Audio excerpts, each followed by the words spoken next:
Kushi, and today we'll be dealing with the Biodiversity Act. So, I have already done this one. Today we'll do this topic. The National Biodiversity Authority, its composition, power, and functions. National Biodiversity Authority. Section 2J defines the term National Biodiversity Authority. It means the National Biodiversity Authority established under Section 8. तो इसको समझने के लिए हमें section 8 समझना होगा, जो मैंने यहाँ पे लिख रखा है. तो in order to carry out the provisions of the Act, the National Biodiversity Authority has been set up under the Ministry of Environment and Forest by the Government of India in 2003.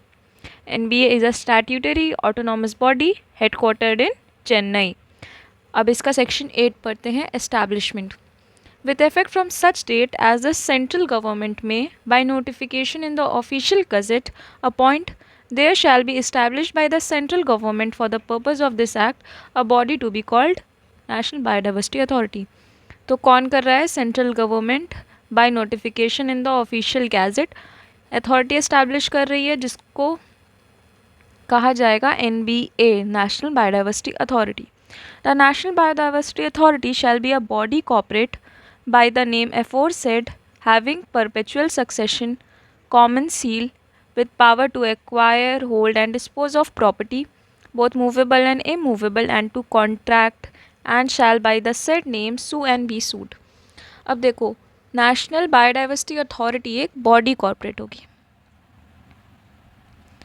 Body corporate का क्या मतलब है कि ये एक legal entity होगी जो कि इनकॉर्पोरेटेड है इंडिया में.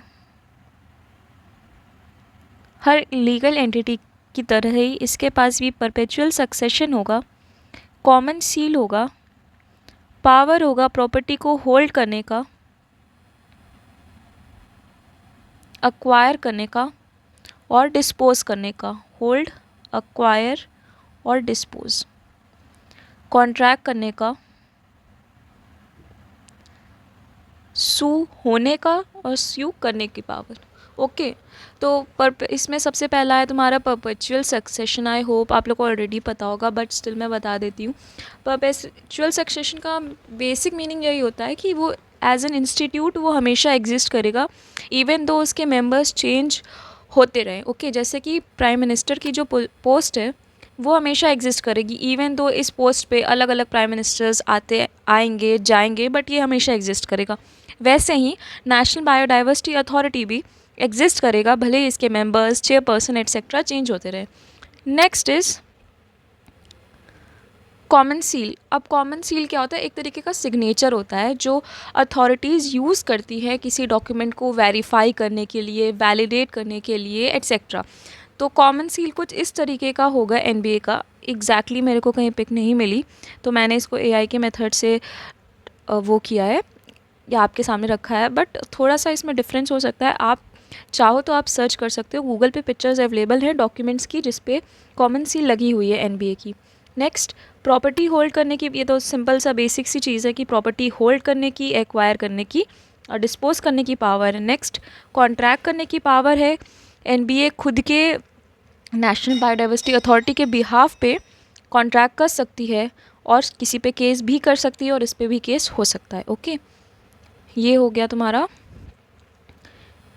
सब clause 2. Next, the head office of the NBA shall be at Chennai. हमने अभी पहले ही पढ़ा था कि हेडक्वार्टर चेन्नई में है. एंड द NBA में with the previous approval of the central government establish offices eight other places in India. तो NBA सेंट्रल गवर्नमेंट के अप्रूवल के साथ अदर ऑफिसेज भी इस्टेब्लिश कर सकती है इंडिया में अलग अलग प्लेसेस पे. नेक्स्ट हम पढ़ते हैं कंपोजिशन क्या होगा NBA का. तो national biodiversity authority shell consist of the following members, namely chairperson, who shall be an eminent person having adequate knowledge, expertise and experience. Adequate knowledge, expertise and experience in conservation and sustainable use of biological diversity and in matters related to fair and equitable sharing of benefits, to be appointed by the central government. तो chairperson के बारे में क्या क्या बोला जा रहा है? चेयरपर्सन वो इंसान होना चाहिए, एमिनेंट पर्सन होना चाहिए जिसके पास एडिक्वेट नॉलेज हो. किसके बारे में? एडिक्वेट नॉलेज, एक्सपर्टाइज और एक्सपीरियंस. किस चीज़ में? conservation and sustainable use of biological resources, and in matters relating to equitable and fair sharing of benefits. Okay, so इनके बारे में एडिक्वेट नॉलेज, एक्सपीरियंस और एक्सपर्टाइज होना चाहिए। और ये चेयरपर्सन जो है अपॉइंट कौन करेगा? सेंट्रल गवर्नमेंट अपॉइंट करेगी। Okay, next 16 ex officio members to be appointed by the central government. 16 ex officio members ये भी सेंट्रल गवर्नमेंट अपॉइंट करेगी। Representing the ministries dealing with, अब इसमें टोटल तुम्हारी 12 मिनिस्ट्रीज़ हैं। ये तुम्हारा रटने वाला ही है बेसिकली, बट इसको मैंने ट्राई किया है कुछ सेंटेंस में ब्रेक करने के लिए, ताकि आपको याद करने में ईजी हो। So I will try, if you like this method you can use it too. Okay, so first is तुम्हारा एग्रीकल्चर रिसर्च एंड एजुकेशन, तो इससे मैंने आर लिया है।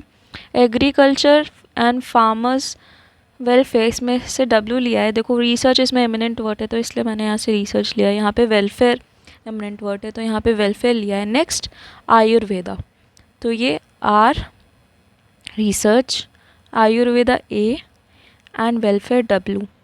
Next biotechnology B, environment E, forests F and earth science E. So ये beef. Next Panchayati Raj का P, science and technology का S, tribal areas का टी और ऊपर यहाँ पे आई था आई, तो ये हो गया स्पिट। बचा सिर्फ आपका साइंस एंड इंडस्ट्रियल रिसर्च। तो मैंने इससे ये सेंटेंस बनाया है कि साइंटिफिक एंड इंडस्ट्रियल रिसर्च से हमें ये पता चला है कि we should spit raw beef. तो आप इसको ऐसे याद कर सकते हो, साइंस और इंडस्ट्रियल रिसर्च से हमें क्या पता चला है? We should spit raw beef. और फिर इससे आप टर्म्स को शॉर्ट फॉर्म में याद कर सकते हो ताकि आपको ईजिली ये याद हो जाए, अदरवाइज़ आपको रटना पड़ेगा। Okay, next 4 representatives from the state biodiversity boards and 5 non-official members to be appointed from amongst experts, including legal experts, scientists having special knowledge of or experience in matters relating to same वही जो ऊपर था, conservation of biological diversity, sustainable use of biological resources, fair and equitable sharing of benefits arising out of use of biological resources. Okay, और यहाँ पे जो हमने अभी पढ़ा था बेनिफिट क्लेमर्स में, तो representatives of industry, conservers, creators, knowledge holders, ये सारे उसमें आते थे। वैसे ही यहाँ पे भी आप याद कर लो। ओके, और एक मेंबर सेक्रेटरी जो कि अपॉइंटेड होगा by central government who shall have experience in matters relating to biodiversity conservation. तो हम लोग एक बार और देखते हैं एग्जैक्टली कि इसका कंपोजिशन क्या है अकॉर्डिंग टू सेक्शन 8।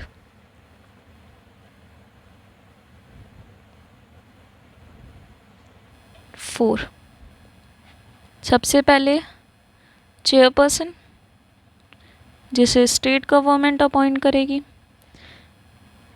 जिसके पास एडिक्वेट नॉलेज होनी चाहिए, किस एजुकेट नॉलेज, एक्सपर्टाइज और एक्सपीरियंस होना चाहिए किसमें? सस्टेनेबल यूज़ में बायोलॉजिकल रिसोर्सेज के, कंजर्वेशन ऑफ बायोलॉजिकल रिसोर्सेज और fair plus equitable sharing of benefits. Next है तुम्हारा जो तुम्हारे 16 एक्स ऑफिशियो मेंबर्स थे अलग अलग मिनिस्ट्रीज से, वो। नेक्स्ट तुम्हारे 5 नॉन मेंबर्स। Next secretary. और एक मैंने छोड़ दिया 4 मेंबर्स, ये 4 representatives from state biodiversity board.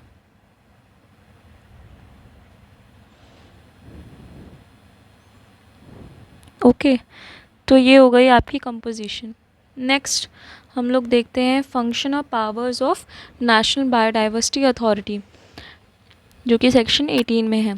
The national biodiversity authority shall with the approval of the central government make regulations to provide for access to biological resources and traditional knowledge associated thereto and for determination of fair and equitable sharing of benefits। तो इस section में क्या provided है कि NBA central government के approval से regulations बनाएगी, किस चीज़ के लिए? To provide for access to biological resources and traditional knowledge and for determination of fair and equitable sharing of। NBA क्या करी है? इन लोग से, इन चीज़ों से रिलेटेड regulations बना रही है with approval of central government। Next, it shall be the duty of National Biodiversity Authority to regulate any activity referred to in section 3, 4 and 6। Section 3, 4 and 6 क्या है? तो सेक्शन 3 में दिया हुआ है certain person not to undertake biodiversity related activities without approval of national biodiversity authority. Section 3 में ये provided है कि कुछ पर्सनस हैं ऐसे, अगर तुम सेक्शन 3 को पढ़ो अपने नॉलेज के लिए, तो उसमें दिया हुआ है कि कोई जो सिटीज़न नॉन सिटीज़न है इंडिया का, या कोई बॉडी कॉर्पोरेट है जो कि इनकॉर्पोरेटेड नहीं है इंडिया में, एटसेट्रा, इन सब लोगों की बात की गई है, तो वो बायोडाइवर्सिटी रिलेटेड एक्टिविटीज़ अंडरटेक नहीं कर सकते हैं NBA के अप्रूवल के बिना। वैसे ही सेक्शन 4 में दिया हुआ है कि रिसर्च के रिजल्ट्स ट्रांसफ़र नहीं किए जाएंगे to certain persons without approval of NBA। Similarly section 6 में दिया हुआ है कि application for IPR intellectual property rights not to be made without approval of NBA। तो सेक्शन 3 बात करता है तुम्हारी बायोडाइवर्सिटी रिलेटेड एक्टिविटीज़ से, सेक्शन 4 बात करता है रिसर्च की रिज़ल्ट के बारे में, और सेक्शन 6 बात करता है IPR। तो इन तीनों सेक्शन से रिलेटेड NBA के पास ड्यूटी है एक्टिविटीज़ को इन तीनों की रेगुलेट करने की और ग्रांट या रिजेक्ट करने की अप्रूवल्स को। ओके, क्योंकि NBA के ही अप्रूवल से हो सकता है, ये पॉसिबल है, तो इसलिए NBA की ये ड्यूटी है। Next, the national biodiversity authority में एडवाइस, अब देखो ये सेक्शन ही तुम्हारा एडवाइजरी है, तो सब क्लॉज ए में NBA एडवाइस कर रहा है सेंट्रल गवर्नमेंट को, सेम वही matters, conservation, sustainable use, fair and equitable sharing of benefits. Okay, next, advice कर रहा है NBA स्टेट गवर्नमेंट को in selection of areas of biodiversity to be notified under section 37(1) as biodiversity heritage sites and measures for the management of such heritage sites। अब देखो section 37 में central government के पास power है कि वो कुछ areas को as biodiversity heritage sites declare कर सकता है, और NBA का ये काम है कि स्टेट गवर्नमेंट को एडवाइस करे किस एरियाज़ को उन्हें सेलेक्ट करना चाहिए, और NBA मेजर्स भी लेगा for the management of such heritage sites. अब देखो एग्जैक्टली हेरिटेज साइट्स है क्या? तो the biodiversity heritage sites are unique ecosystems having rich biodiversity comprising of any one or more of the following components: richness of wild as well as domesticated species or intraspecific categories। तो देखो जो biodiversity heritage sites होती हैं ये एक तरीके का unique ecosystems होती है जिनकी काफ़ी रिच बायोडाइवर्सिटी होती है। ओके, इनका पर्पस क्या है? BHS को फॉर्मुलेट करने का, to improve the quality of life of local communities by conserving these sites. जिसका एक एग्जांपल है तुम्हारा गुप्तेश्वर फॉरेस्ट, जो कि लोकेटेड है उड़ीसा के कोरातपुर डिस्ट्रिक्ट में, जिसको 4th biodiversity heritage of that state declare किया गया है। Okay, next, section 4 advise the state, sorry, not section 4, subclause BA and subclause 4BA। Okay, इसी सेम सेक्शन का है, सेक्शन 18 का। तो 4th में ये क्या दिया हुआ है कि एनबीए एडवाइस करेगा स्टेट बायोडाइवर्सिटी बोर्ड को and on any matter relating to the implementation of the act. And C है तुम्हारा residuary clause, such other function as may be necessary. तो जो भी ऊपर जो सेक्शंस हैं, सब क्लॉजेज हैं, उनमें जो डील नहीं हो रहे फंक्शन, उनके अलावा जो भी रेसिडुअरी फंक्शंस हैं वो यहाँ पे इंक्लूड हो जाएंगे। ओके, ये रेसिडुअरी क्लॉज है। Next, the biodiversity authority may on behalf of the central government take any measures necessary to oppose the grant of intellectual property rights in any country outside India on any biological resource which is found in or brought from India, including those deposited in repositories outside India or traditional knowledge associated there to assist। अब ये section तुम्हारा deal कर रहा है biopiracy से। तो जो NBA है on behalf of the central government measures ले सकती है to oppose grant of IPR in any country outside India on any biological resource which is found or is brought from India। अब देखो, कोई भी बायोलॉजिकल रिसोर्स है जो कि इंडिया में मिलता है, फाउंड इन, या इंडिया से लाया गया है। आप ये बायोलॉजिकल रिसोर्स किसी और कंट्री में ला रहे हो आउटसाइड इंडिया, और इस पे IPR क्लेम कर रहे हो, तो एनबीए के पास ये अथॉरिटी है कि वो मेजर्स ले सकता है to oppose this grant on behalf of the central government. Okay, और इसमें जो तुम्हारे बायोलॉजिकल रिसोर्स हैं, इसमें इंक्लूडेड होगा traditional knowledge plus biological resources deposited in repositories outside India, but जो कि लाए गए हैं या मिले हैं इंडिया में। इसका एक एग्जांपल है तुम्हारा इंडियन मस्क मेलन का, जिस पे मॉन्साटो ने क्लेम किया था कि इन्होंने फॉर्मुलेट किया है ऐसी एक वैरायटी मेलन्स की, बट एनबीए ने इस क्लेम को अपोज किया था by performing its function under this section. तो क्या क्या फंक्शंस हैं एनबीए के, एक बार यहाँ पे शॉर्ट में लिख लेते हैं। रेगुलेट कर सकता है, क्या रेगुलेट करेगा? एक्सेस, किस चीज़ की एक्सेस? बायोलॉजिकल रिसोर्सेज की, इक्विटेबल और फेयर शेयरिंग ऑफ बेनिफिट्स की, plus traditional knowledge. Next, section 3, section 4 और सेक्शन 6 के रेफरेंस में जो भी एक्टिविटी है उसे रेगुलेट करना, एंड सेकंड अप्रूवल ग्रांट करना या रिजेक्ट करना।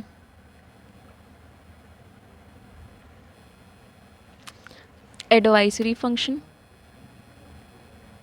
यहाँ पे एनबीए जो है सेंट्रल गवर्नमेंट को, स्टेट गवर्नमेंट को और स्टेट बायोडाइवर्सिटी बोर्ड को वेरियस एस्पेक्ट्स पे एडवाइस कर रहा है। ओके, और इसी में तुम्हारा रेसिडुअरी फंक्शंस भी हैं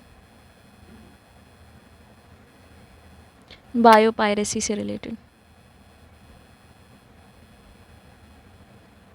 ओके, सो ये तुम्हारे फंक्शंस हैं नेशनल बायोडाइवर्सिटी अथॉरिटी के। आई होप समझ में आया होगा, ऑल्दो सिर्फ इसमें कुछ खास है नहीं समझने को, ज़्यादातर तुमको लर्न ही करना होगा, बट मैंने अपना पूरा ट्राई किया कि कुछ भी ऐसा टिपिकल है या कुछ ऐसा है जो मैं एग्जांपल्स के थ्रू समझा सकती हूँ, तो मैंने उसे समझाया है। आई होप कोई कन्फ्यूजन ना हुई हो, और अगर अभी भी कोई कन्फ्यूजन है या कोई टॉपिक क्लियर नहीं है, please do comment. Okay, thank you for listening.